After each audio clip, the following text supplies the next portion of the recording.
প্ৰথমে চাওক গোৱালপাৰাৰ দেৱব্ৰত ৰাভাই ধানৰ লগত কলৰ খেতি আৰু ডিব্ৰুগড়ৰ দুলেন গগৈ ধানৰ লগত ড্ৰেগন ফলৰ খেতি কেনেকৈ কৰিছে। আমাৰ কৃষকসকলেও ধানৰ লগত এনেকৈ কল, ড্ৰেগন আৰু অন্যান্য কিছুমান উদ্যান শস্যৰ খেতি কৰিব পাৰে। নমস্কাৰ দৰ্শক, মই পংকজ খনিকৰ। আপোনালোকে চাই আছে কৃষিজান অসমৰ বিশেষ অনুষ্ঠান কৃষকৰ বন্ধু। দৰ্শকসকল, আপোনালোকে ইতিমধ্যে থাম্বনেল আৰু প্ৰমো দেখি গম পাইছে আমাৰ আলোচনাৰ আজি বিষয় কি। দৰ্শকসকল, আপোনালোকে জানে অসমৰ অধিকাংশ কৃষকেই ধান খেতি কৰে, কিন্তু ধান খেতিৰ লগত মিশ্ৰিত পদ্ধতিৰে যে কিছুমান শস্যৰ খেতি কৰিব পাৰে সেই বিষয়ে বহু কৃষকেই নাজানে।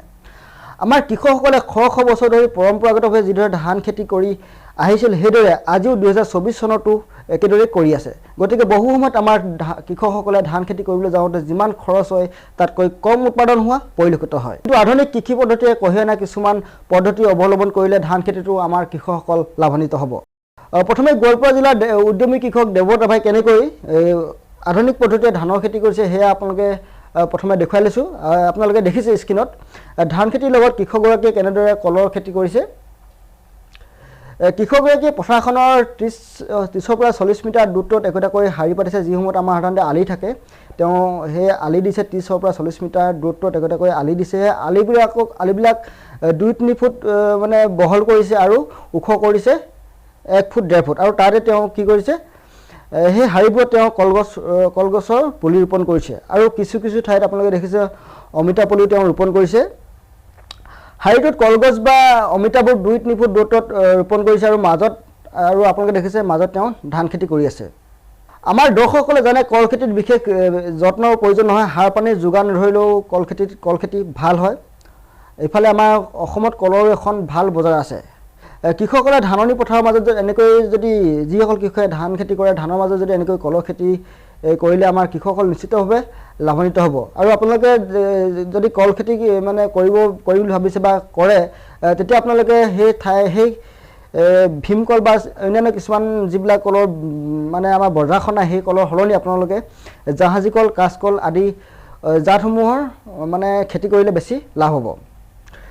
কাৰণ এইবোৰ কম দিনতে লাগে আৰু বজাৰত দাম বেছি হয়, বিক্ৰীও ভাল। কাঁচকল বা পোৰাকল অতি স্বাস্থ্য উপযোগী, বজাৰত উলিয়ালে আমাৰ গ্ৰাহকৰ মাজত থপিয়া লাগে। কাঁচকল পকিবলৈ বা পুৰঠ হ'বলৈও ৰ'ব নালাগে, গছত লগাৰ পাছতে বজাৰলৈ নিব পাৰে।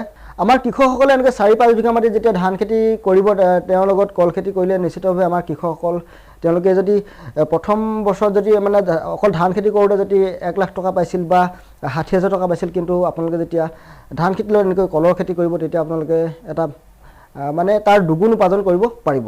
ধানৰ লগত এনেদৰে কল খেতি কৰিলে ধানৰ উৎপাদনো ভাল হয়, কাৰণ কলগছে মাটিৰ সজীৱতা ধৰি ৰখাত বিশেষ ভূমিকা লয়। আৰু পথাৰখনৰ চাৰিওফালে যদি কলগছ থাকে তাৰ মাজৰ মাটিখিনি সজীৱ হৈ থাকিব আৰু যি সজীৱতে আপোনাৰ পথাৰখনৰ ধানখিনিক উপকাৰ কৰিব।